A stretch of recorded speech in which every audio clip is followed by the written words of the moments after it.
oil in the bottom of a pot. You can use store-bought sweet Italian sausage if you like. Again, 1 pound of each to that and the beef. A little bit of olive oil, nice big Dutch oven or big old sauce pot. Get that hot over medium-high heat. Brown and crumble the sausage and the beef in the olive oil. Then you're going to add 1 large or 2 medium onion, finely chopped, down into the pot. A great tip, it's a great double duty use for your potato masher, easy way to break up your meat. Another woman wrote in, and she's very, very clever. She told me that she likes to use her pastry cutter to break up the meat. Very clever. I know, very clever.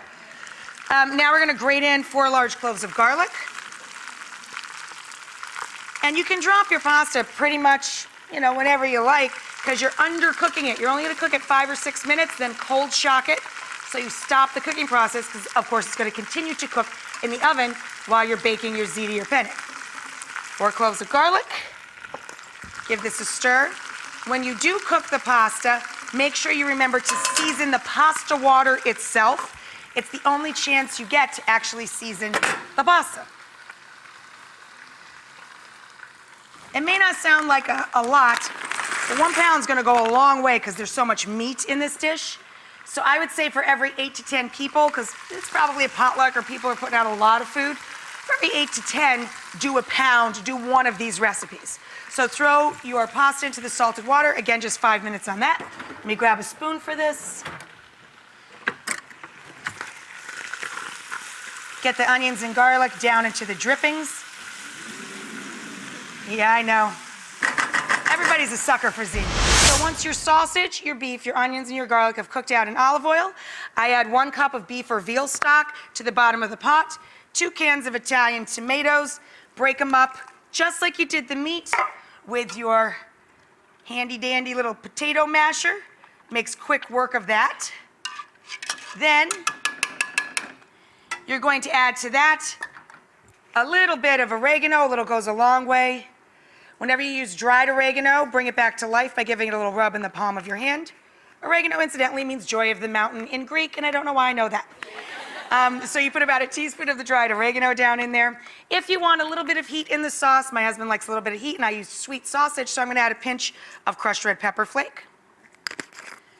And I'm going to add 1 jar of passata. That's a puree made out of fresh tomatoes that are nice and ripe. You could also substitute 3 to 4 cups of tomato sauce. Pour that down in, and you're going to let this simmer gently with a few leaves of torn basil for 20 to 30 minutes. Down here, this is the greatest tip for basil. Never put it in the fridge. It bruises the basil. Basil doesn't like cold. Put it in a deli cup with a little bit of water.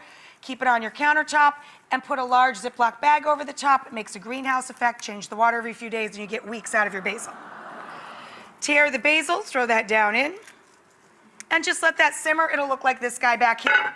Now we're going to take a little bit of our starchy cooking water from draining your pasta. 1 pound of penne, mastachole, or ziti, whichever you get. Please make sure you get it with the lines. It holds more sauce.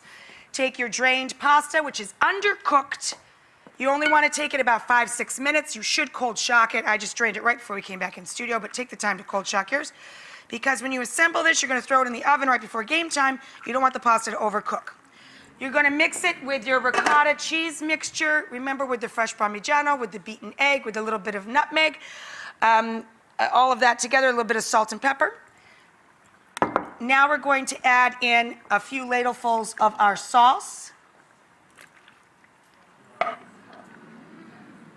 Are you okay, people?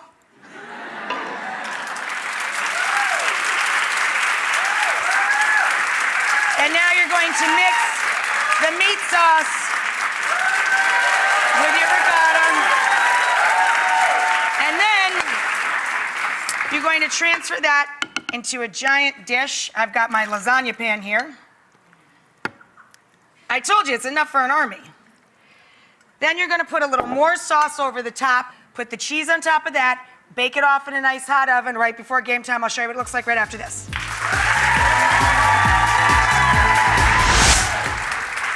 Wait till you get a load of this baby. Homemade sausage, ground beef, 2 cans of Italian tomatoes. There's red wine in the homemade sausage and fennel. You got the ricotta cheese in there mixed with the nutmeg and the Parmigiano and the egg. I I know, the fresh mozzarella down over the top. Oh. Just a little sprinkle of parsley. I love a nice little finish of just grassy, simple, flat leaf parsley on this. And it kind of brings the color back to life. Big old stack of plates. Look at that, baby!